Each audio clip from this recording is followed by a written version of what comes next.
Hello and welcome to the presentation on missiles and marketing. Really? The answer is yes.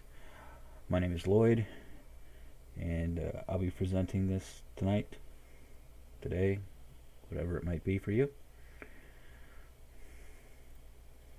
Overview. We'll be going over how missiles and marketing have a lot in common. You want both to track and hit their targets without failure, cut down on enemy and environmental or competitor interference, and you want to remain agile and adaptable to changing circumstances, granting mission success. Also, we'll get into the importance of process, setting up, and using easy to understand tools and concepts. Objectives.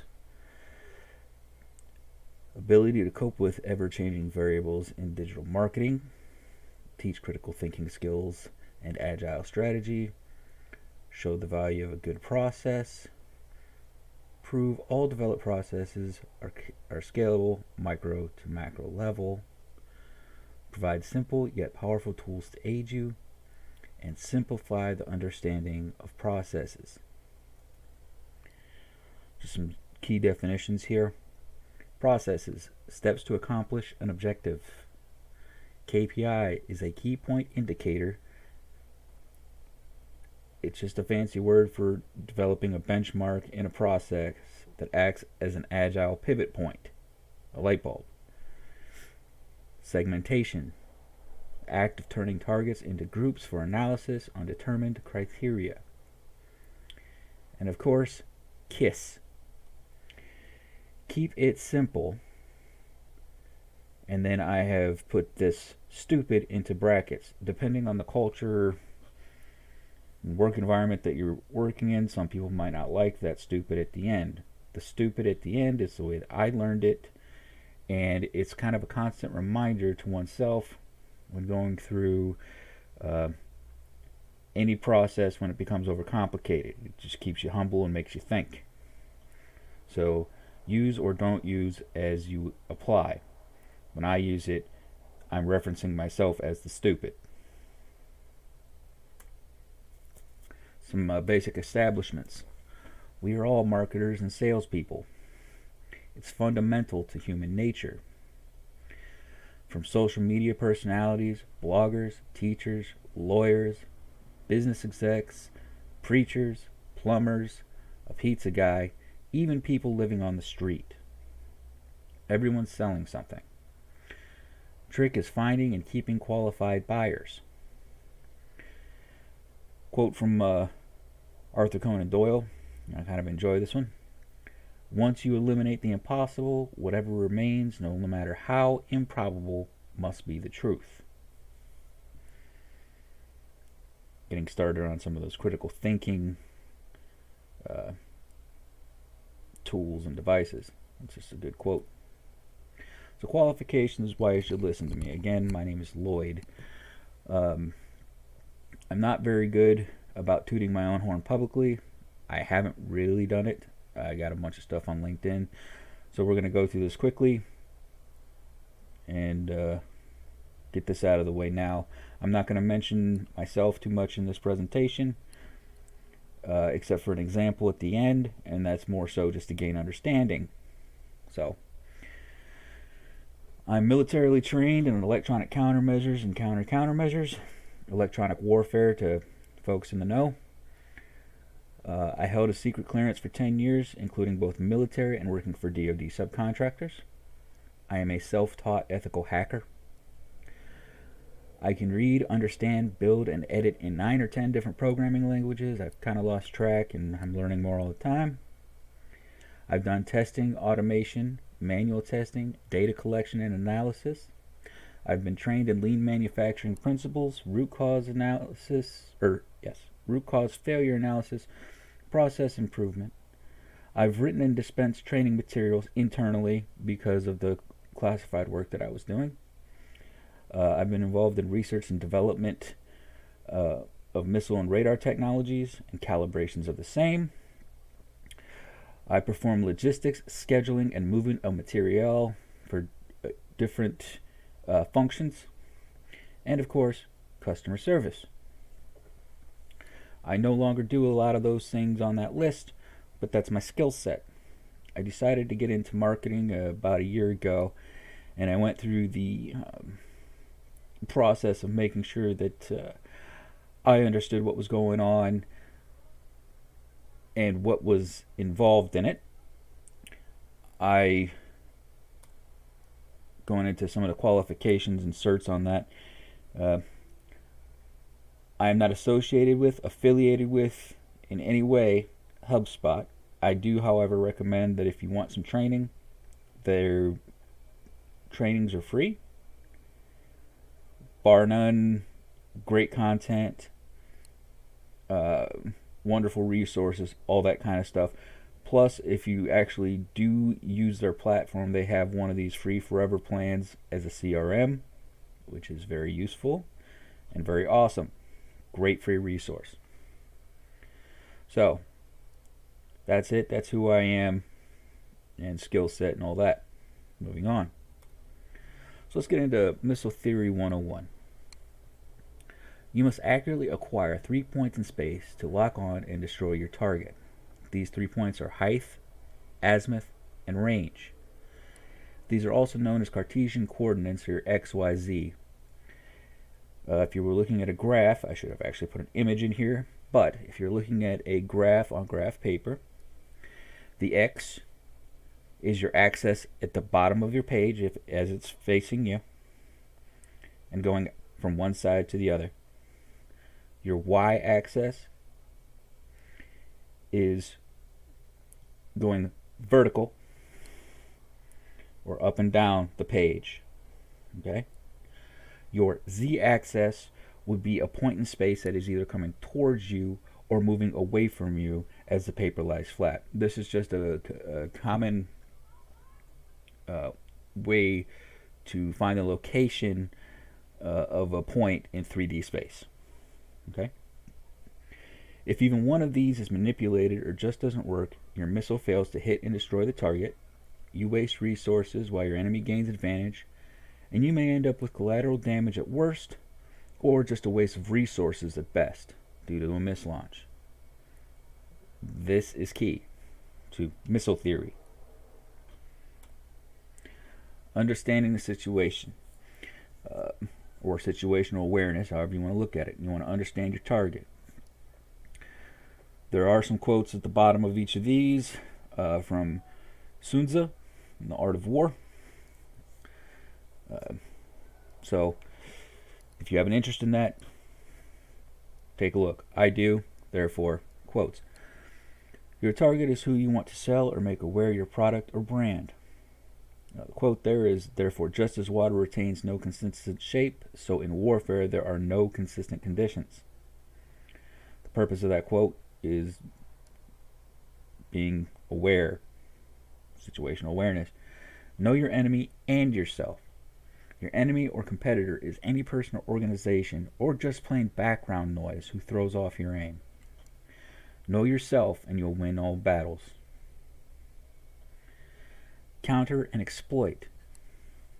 By countering the enemy's efforts, both planned and accidental, you'll exploit or turn to your benefit or advantage any situation with agility.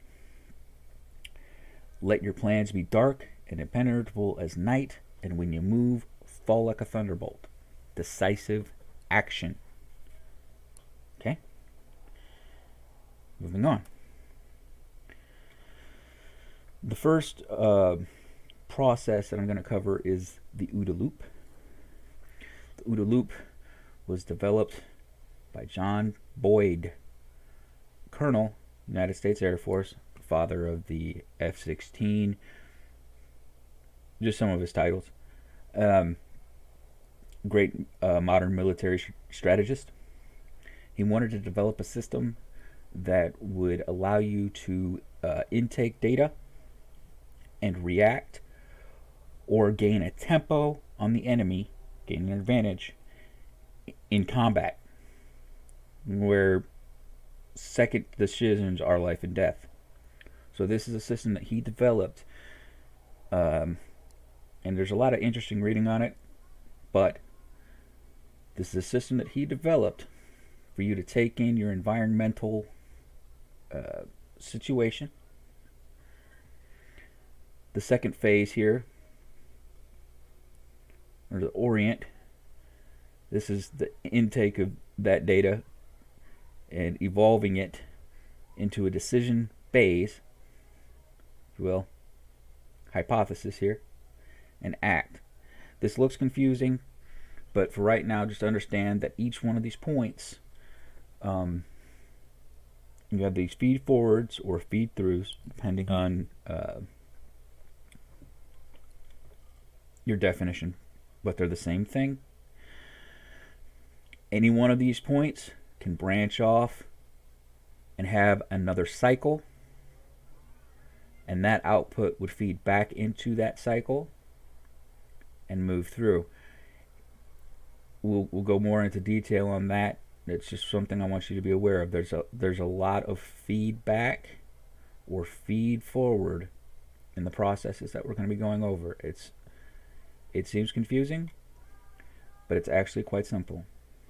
The civilian form of this, which is a bit easier on the eyes and effectively does the same thing, is plan, do, check, act.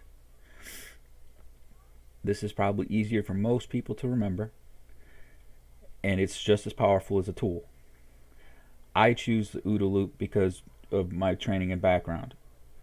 This is a very good acronym and tool for you to develop your processes. Next process, this one's just, again, another example. This is the intelligence cycle. Moving from left to right, you'll notice it just like in marketing. These are basically filters. Input to output, top to bottom, with different constraining devices or points in the process to filter. Okay? So in the intelligence cycle, you have an operational environment, and then it goes down into data, and then it becomes information, and finally it becomes intelligence. Well, each of these constraining points, this is defined as the collection point, processing and exploitation, analysis and production. Right? So at these constraining points, and we'll be going into this soon too, you have one of your KPIs or multiple KPIs that act as a single KPI, your key performance indicator, that allows whatever is fed into this point in the process to move to the next big lump of this process, to go to the so it works more like a canal and locks than it does of a continuous feed through. And you want to refine down as you go through your processes.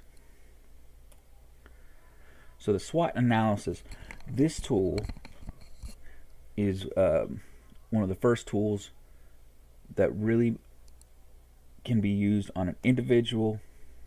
Well, you can use all these tools from an individual or organization-wide level, but this is a good tool at any level. It's quick, it's easy to understand, and it can give you a good picture with very little effort.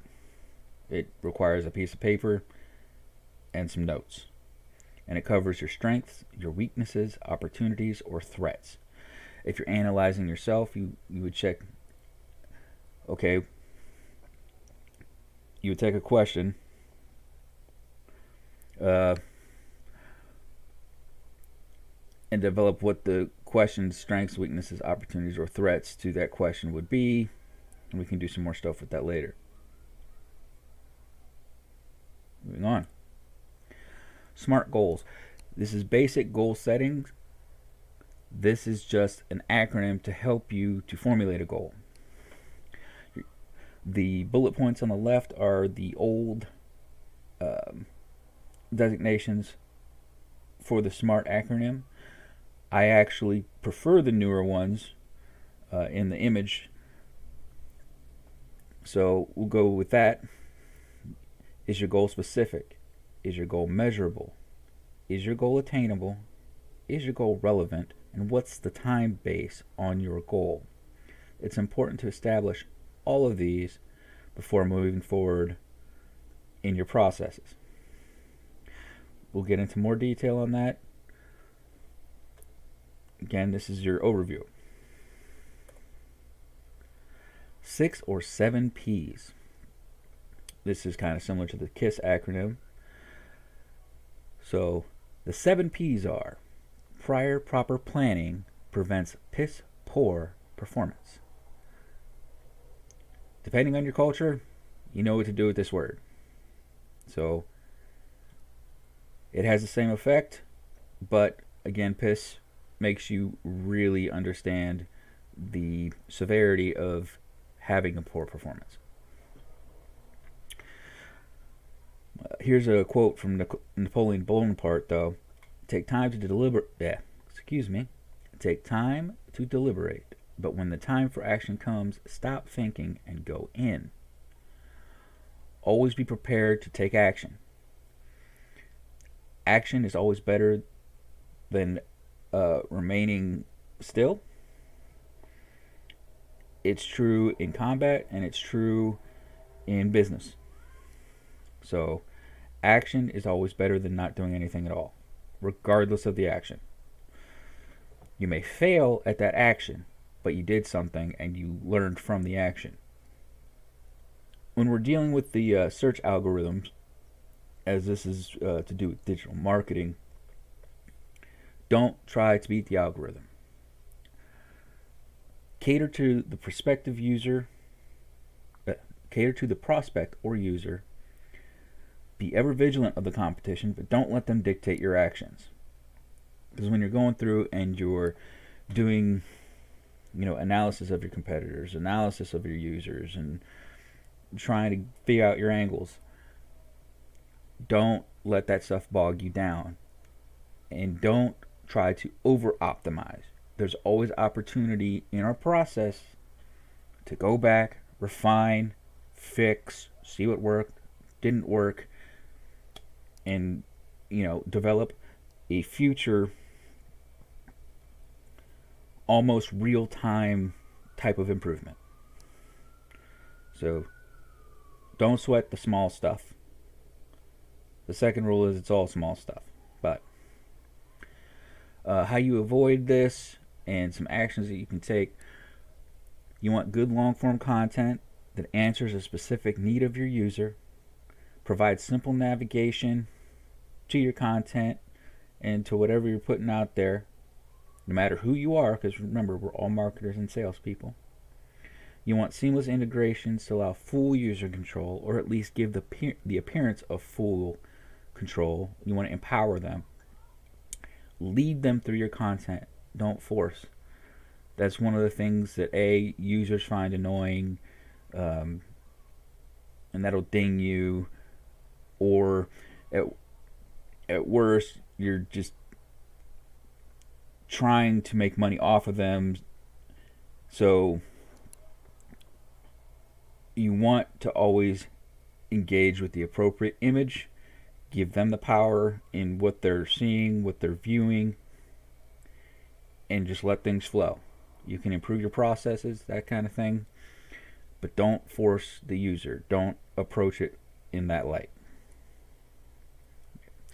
Research and data gathering. We do this in our keywords when we're trying to decide what we're going to go for with our content. Excuse me. We do user research for segmentation purposes, building out profiles and determining who we're going to target, when, where, why, how, that kind of thing. Competitor research. This is where we're looking at our competitors, what they're doing right, what they're doing wrong, how we can exploit their weaknesses, maybe some of the opportunities that they are presenting us. It can also give us ideas to incorporate into our own processes to turn into an opportunity. And overall content, researching on what you're going to provide, how you're going to provide, that kind of stuff. So research and data gathering is an initial step. for almost any marketing effort. Some research tools.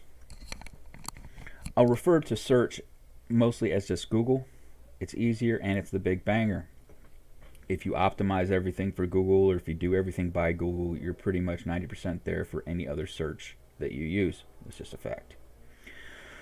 So the Google search suggests, like as you're typing in a query or whatever, if you notice that below the search bar, they actually start suggesting. What that means is that there are users out there searching for that term. Google has determined that people are looking that term up. Even if you use no other tools, you can take that list and start targeting those keywords. For instance, advanced search operators. These are some of the Boolean operators that are very, very useful to segment your searches down by.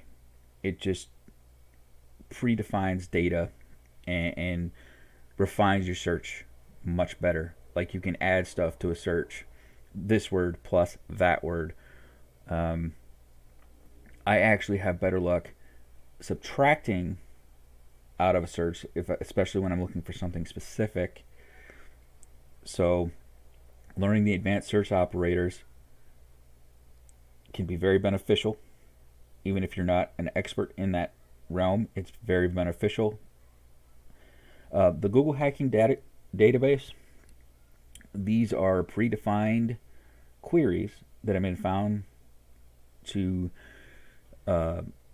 allow for specific information types to be found. It's just long string queries that people have developed, and by simple editing of some of the parameters in those queries, you can again refine your search and stuff. As an aside on this, all these things that I'm listing are totally free to use. Nothing that I've said so far costs any money. Ever. Remember that. I'm big on that. So, alerts. You can actually set up alerts to notify you of specific actions that are going on in the net. Taking advantage of news reports, competitors releasing stuff in the news. Great tool. Your actual social media tools, and depending on platform, they all pretty much have the same type of tools. You always have a search bar. You generally have some kind of way of filtering out who likes or dislikes certain content, or there's a mention, or it just depends on the platform. But those are some generic things that you can use to filter, refine, and move along with your research. So your target audience is the true key in marketing. You need to understand them intimately. Develop customer personas to represent segments of them. This turns them into tangibles for a better delivery of payload and helps you empathize with them holistically. This is huge. A lot of the methodologies that are touted these days are no longer outbound methodologies. It's an inbound concept where the buyer has control, user has control, whatever designation you want to give to them, they have control. The things that you have control over are developing these segments of people. In this persona example, for instance, she is a fictional representation, not of a person, but of a group of people that you want to target. Having this information available like this just makes your life easier. You can target your content, you can target your keywords, you can target all your efforts. You need to develop these in some way, shape, or form. It doesn't have to be this nice looking. I've done it with a piece of paper and a little stick figure because I cannot draw. Fact. Or you just make a little spreadsheet, but you need to have this information and some kind of fictional representation of who your target is so that you can develop all your efforts with purpose. So what kind of info do you need? I actually put NAP if possible, but the real reason for the NAP, or the name, address, phone number, is to establish location of your target audience, because that's a good data point to know, is who's located where, what kind of stuff are they buying, and then what's their age, what's their sex, their interests. These are all things that can tie into your marketing plan, sales plan, when developing these personas. It's highly targeted fake individuals that you are marketing to, so that you're always on point and target. Your angles of attack and target surface area. It's all about right place, right time, right message, right person, every time. Or context. You are never going to achieve all of these. This is just a statement of what you should look for. So your website. This is your command center. All other efforts lead back here. Your first focus is to just be online. You'll get a lot of marketers out there that say, oh, you need to use this platform. Oh, you need to have this set up. Oh, you need to do this because of SEO. That's not true. Your first focus is you need to be online. There are better ways to do things, sure. But your first focus is to be online so that you can have the chance to be found, have the chance to export stuff off of your CC, your command center. Just be online. It's best if you own the website. You can do things like, say, a Wix site or whatever, and they will work just fine, even the free versions. But you want to own that piece of internet real estate so that you own all the property that gets put on there. I personally recommend eventually using WordPress. It's easy to set up, easy to maintain, as long as you can use programs like Microsoft Office or Google Docs or G Suite. That's what they're calling it now. As long as you can use stuff like that, you're golden. You do not need to code to use WordPress, but it is very helpful. And remember, form follows function. Your website can actually look like dog crap, but so you'll draw people, you'll draw users there, but the importance of your website looking pretty is to make sure they stay. So that's your website. Search engine optimization. This is known as organic search, and what you can do to draw natural traffic into your site and stuff you need to do. One thing I personally didn't notice when I originally installed this graphic, because it was kind of small at that time, this is actually the SEO process. And you can see that from the process how it has all of the circles going around the circle. In this case, since we're talking about processes as well, you can take and start from any point in the process. Whatever you need to do for SEO, you can start at any point, as that's your initial point. It doesn't have to be, I have to do this, I have to do this, I have to do this, I have to do this. No. So let's say I have a website. Where am I going to start? Well, website analysis. This gives me a benchmark. Then you can go into what's the requirements. Or you can skip steps. That's one of the interesting things about processes. So just be aware that a good process is set up that you can start from anywhere in the process as input. and get an impactful output to use somewhere else. You have your on page, which is your technical SEO, your local directories. Well, your local SEO is dealing with the local directories, business listings, and your name, address, and phone number corresponding across, those multiple channels. Your off page is your link building efforts. All of these are important. On page with your technical SEO, don't go too crazy. Get the big bangers fixed up, like your tags. Make sure your site has decent load speed. Optimize your images for that.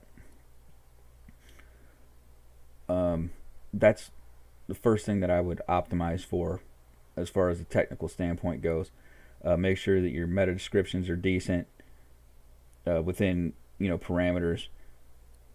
There's many plugins that can help you hit those little benchmarks. Don't go drilling too deep at any given time, because if you do everything in, say, the first week that you're doing some SEO, you're just going to get dinged. Those local directories can all be handled fairly quickly.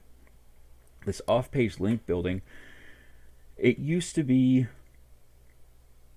one of the most important parts of SEO, and it's still important, but there are methods and strategies behind doing that to make sure that your site actually establishes authority versus just seeming spammy. This just needs to take more time. This is what you're looking at taking months and months and months of time to accomplish, to see meaningful results.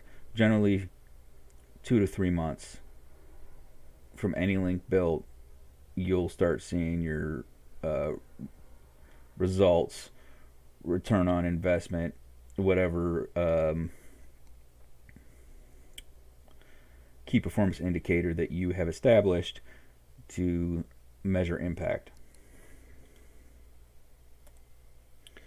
Social media. Choose one, make it Facebook. Without getting into a lot of the statistics, stuff like that, Facebook is the big banger. All your social media is useful, and depending on your target audience and segment, some are better than others in certain arenas. But Facebook's the big banger. Basically, everybody is there. Last check, they have over 2 billion users. So that's where you want to start. Unless you have a very specific marketing need, just get on Facebook. YouTube, I've never really viewed as a purely social media network, because yes, it's media, but the social would be just the comments in the videos, etc. But using YouTube in conjunction with Facebook, I definitely feel that's the biggest bang for your buck. So there's my nickel and dime over the YouTube, but those are the two that you need to be on. All the other ones are to taste and how they fit in your process. Lacking a website, this can act as your temporary CC. Your disadvantage is you don't own it or the assets you put there. And if you really don't care about owning your assets outright, and it's not necessarily a bad thing, there's lots of theory behind it, but you don't need a website. You do not need a website to run a successful marketing campaign, to sell. Not anymore. It's nice, and I still recommend it. I'm still working on a site, but it is not necessary. Some things might be harder for you, others won't be. Content is king, context is queen. Content, you either create it, you curate it, don't copy it. You repurpose your old content. Those are the three main ways of content generation.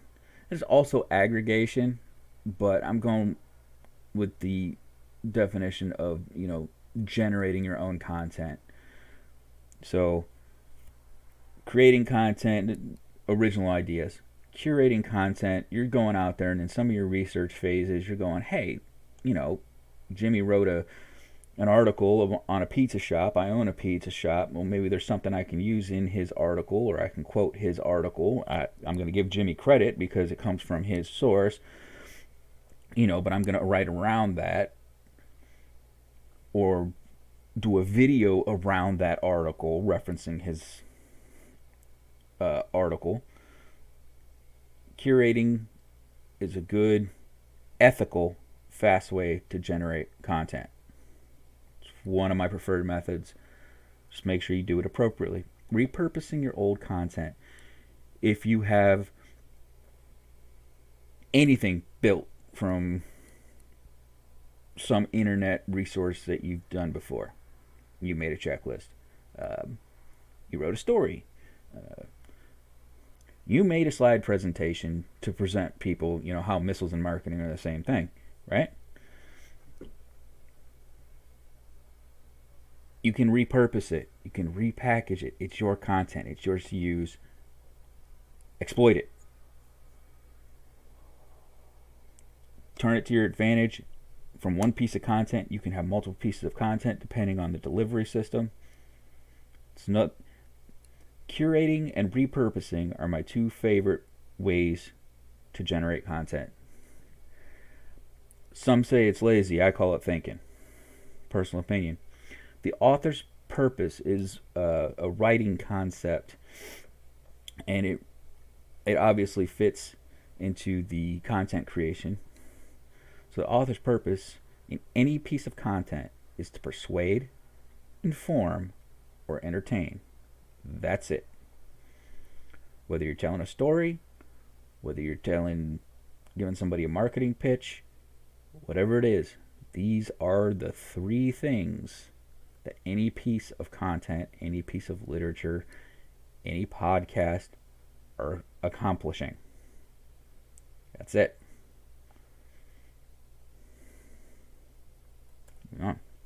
Email marketing campaigns. They're easy to set up, relatively. They do require contacts. They are highly effective and easy to measure, using things like open rates, deletions, what pieces of your content have been put into spam folders, other engagement. Out of all the things that you can do for your attack surface area, this is one of the best. Still one of the best. However, it is more of an outbound method. Make sure that you are being mindful of national laws in your given location, such as Europe, that just came out with the it's basically the Privacy Act that bars certain practices from Google, data sharing and stuff like that. I will look that up. Apologies, it's not in this slide. But make sure that you know your laws. Market ethically. Make sure that whomever you are email marketing to, you are using discretion, only sending mail to people who are honestly interested in your product, i.e. they have subscribed to your blog, they have gotten on a list and knowingly have clicked onto your stuff. It's not a good practice to just go out there and start blasting emails. It can work depending on where you live in the world. You can get dinged for it, so just use caution. But a highly effective marketing tactic. Search engine marketing, or PPC. I'm also lumping this with any social media advertising. This definitely has a place in your plan. Most of what we've talked about so far, you can accomplish for free. You can market for free. You can dispense content for free, all that kind of stuff. But the high points of the PPC industry is that when you pay, you get traffic now. It's not a question. And generally speaking, if you set up your ads correctly, they are pre-targeted and all that kind of stuff. So you get that person that wants what you're selling right now. They know that they're clicking on an ad. They know that is the entire purpose of that piece of content. So the traffic that you gain wants whatever you're selling. The drawback is you stop paying and you pull your campaigns, your traffic drops off immediately. There's no residual. There's no continuation. So it definitely has its place. I'd recommend whatever platform that you choose, you set aside a $30 budget to basically test any advertising campaign that you want to run with any kind of language, speech, demographics, all that kind of stuff. It's a complete subject. It's very interesting to me, but $30, just consider that $30 a month a test run. Now, if you get real successful and you gain a lot of customers or conversions from your traffic that will come for that $30 a month, you will get traffic for that $30 a month, whatever keywords that you've used. The number is going to depend on, parameters of cost per click, that kind of thing, but you will generate traffic and you probably will see sales for whatever your budget is. Once a couple months have passed like that at your $30 budget, then you can scale appropriately. So just set yourself about $1 a day spend limit, or $30 a month, depending on what you want to do. And it's a great way to test campaigns, ads for very targeted traffic. So search engine marketing in conjunction with SEO, you're right on point. Analytics. There's a lot of talk in marketing about analytics are the hugest thing, and they are. But there's lots of tools. Keep it simple. Learn to use spreadsheets and databases. Automation is awesome, but not necessary. More data does not mean better data. Measure change in key KPIs over specified time. That's one of the keys. Specified time frame, success, failure, and why or why not did something work. You either develop your own system or borrow from others to run your analytics. It can be something as basic as when you set your KPI.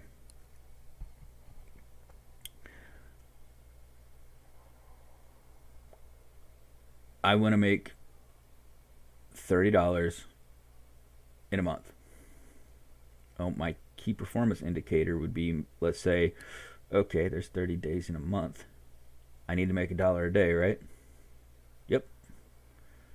So, of that $1 a day,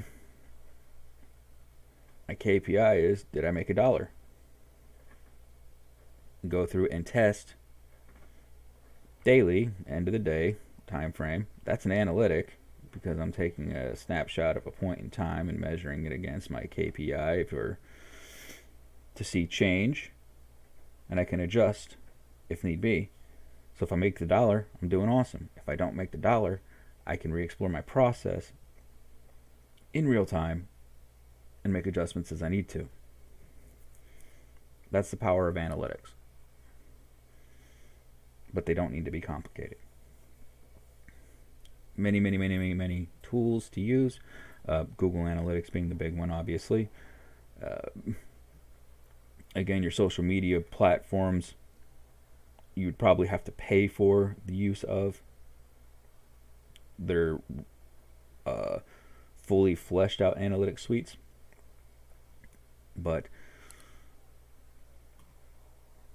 the only thing that an analytics package does for you is it correlates the data for you. You can find the data yourself. That's why I say that analytics, yes, they are powerful. They are important. But really, you don't need any special tools. You just need your brain power and where it fits in your process. So, simplified processes. What is it? We've talked a lot about processes, angles of attack. How do we tie all that together? So, you have at the top of your process,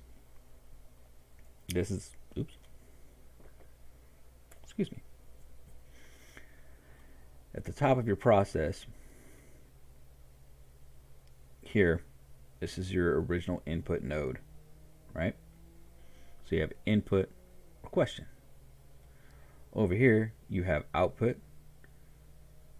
analytics, and we'll go through and step through the process here. So input, you take any question. Now this can either be started here or it's inputted here from the previous step. Okay? So like the intelligence cycle, this is more of the lines get narrower as we step through the process. So if you think of it that way. So you have any question. What's the goals surrounding that question? This is where you're going to set your SMART goal. Your KPI, determine your success or your failure of goals metric over time, how you're going to measure it. Your benchmark, it's your light bulb. If this is wrong somewhere, any point where you're measuring it, you can step back into your process. Kick it back or throw it to the part that it needs to be retooled. You're measuring and test. This is generally where you're going to measure and test and determine from your KPI what your output is or what your analytics are based on that KPI. And analytics or output either raises another question to improve or leaves your process as output. So this leaving of the process is when you develop your widget. It's done. It's over. It's going to its next space. When it goes back this way, maybe it raised another question and it's going back through your process. Or maybe it doesn't change a goal here because even though it's new input, it's still relevant with this goal. So it's already bypassed this section of your process. Do we need a new KPI? No, because this is still in line with this goal. So we don't require any more KPIs. So I can skip straight to measure and test and do another run of analytics at the specified time to see the status of my KPI. So this is just an easy way to take any problem, break it down, and put it in a cycle. Okay, an example in action. Here I'll walk you through real examples of me using the process and refinement of data to produce your individual impact. These are services I sell, and as such, will not be documenting them in this presentation. I will be sharing my methods and thought processes, so take good notes. Everything I do, you can do, and be just as effective, if not more, in your specialized area. Okay, so I'm going to go back to the previous slide. So we're saying that we start with an input or question. Excuse me, I need to grab a drink. Dry it up over here. So we start with an input or question. I had stated in the beginning of the presentation that I've started getting into the marketing field versus what I used to do over a year ago. So what did I do when I started? Well, I had to take stock. So this is basically just idea generation time. So you just start writing things down. Well, I want to get into marketing. What does that mean? Okay. So I researched, did a bit of research, found out what digital marketing was, the different key points that were involved in digital marketing, did some competitive research right off the bat, all to develop my input question. I wanted to get into digital marketing. So now that I have a question, how can I get into digital marketing? What goals did I set? Well, I set myself at that time about a 3-month time frame to learn some ropes. I didn't know what they were at the time. So learn some ropes. I was setting myself a 3-month time frame to pick up, I think it was 3 or 4 marketing skills.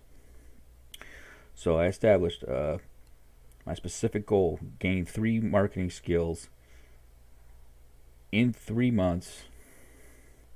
Yeah, gain 3 marketing skills in 3 months. That definitely covers your SMART goals. I had a time frame. Now, to establish the KPI for this process, to develop the KPI for this process, I thought, okay, I want 3 skills in 3 months. What's my benchmark? My benchmark, with some simple math, I want 3 skills. I have 3 months. I need to achieve 1 skill a month. So that's how I'm going to determine success and failure. I need 1 skill per month. Going into my testing phase and keeping my KPIs in line, I found out that different certificates, while totally achievable, there was a major time constraint with a couple of them. For instance, so my first month I completed one of my certificates. The next month, I hit a time constraint. Uh-oh. I'm not going to make my goal. If things continue as they were, I'm not going to make that goal. So what do you do at this point? So I did the test. That was my second month, so that's considered a test. It would still be output, but now what happens with that output? So, okay, I know that I'm a month behind. So now what? What do I do? Input a question. How can I recover my KPI of achieving 3 skills in 3 months and still succeed when I'm a month behind? Goals. Do I need to set new goals? Not necessarily, because even though I'm a month behind, is it possible that I can complete both of those trainings in this month? So coming to my KPIs, I knew that I needed to complete the 3 trainings in 3 months. Measure, test. So looking at the next 2 trainings that I had to accomplish. One was like 8 hours, one was like 4. Could I dedicate that time? Yes. Yes, I could dedicate that time. Due to the previous month's failure and the pickup of an additional time constraint, I went back and I analyzed that month that I had the failure, what caused the failure, and how to get back from the failure. And I found that with the that month, I didn't have the same time constraints. I could actually speed up the process. I had the time available. At the end of the third month, and keeping all of my process points in mind and ready to adapt if need be, because this KPI, that's a basic KPI, is like one thing, 1 month. If you needed to reestablish another KPI to increase speed, you could do it. Well, how much progress do I need to make during any given day? You can break it down as far as you want to literally refine that data on where I need to throw it back into my process. But at the end of that 3 months, I was actually ahead of schedule and had completed 4 certificates in a 3-month time span when my original goal was 3. And I had actually, for all intents and purposes, failed to meet my KPI in the second month. But because I could throw it back to another point in time, I could throw back the failure into another point in time, I could adjust, remaining agile, and actually gained a tempo on my issue. So I was pretty happy with that. But that's just one example of how a process laid out specifically makes it easy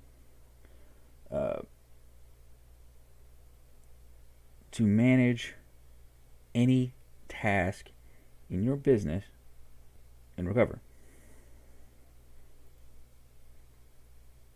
So we're going through that. So just some tips and tricks. Even the best laid plans don't survive first contact with the opposition. Simple equals efficient, less points of failure. Stay vigilant and agile. Don't be afraid of testing new things. When measuring KPI, most important question is why, and adjusting the process accordingly. The real power of actionable data is refinement. All good processes are easily scalable. All processes are tools. If it doesn't work, fix it, asking why. If it still doesn't work, throw it out the parts that fail and repeat. If it ain't broke, don't fix it.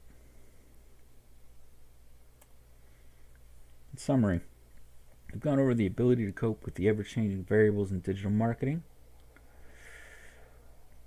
We've taught critical thinking skills and agile strategy. Proven all developed processes are scalable, micro to macro. Provided some simple yet powerful tools to aid you. And I believe I have simplified the understanding of the processes. Questions? Thank you for your time. Have a great one.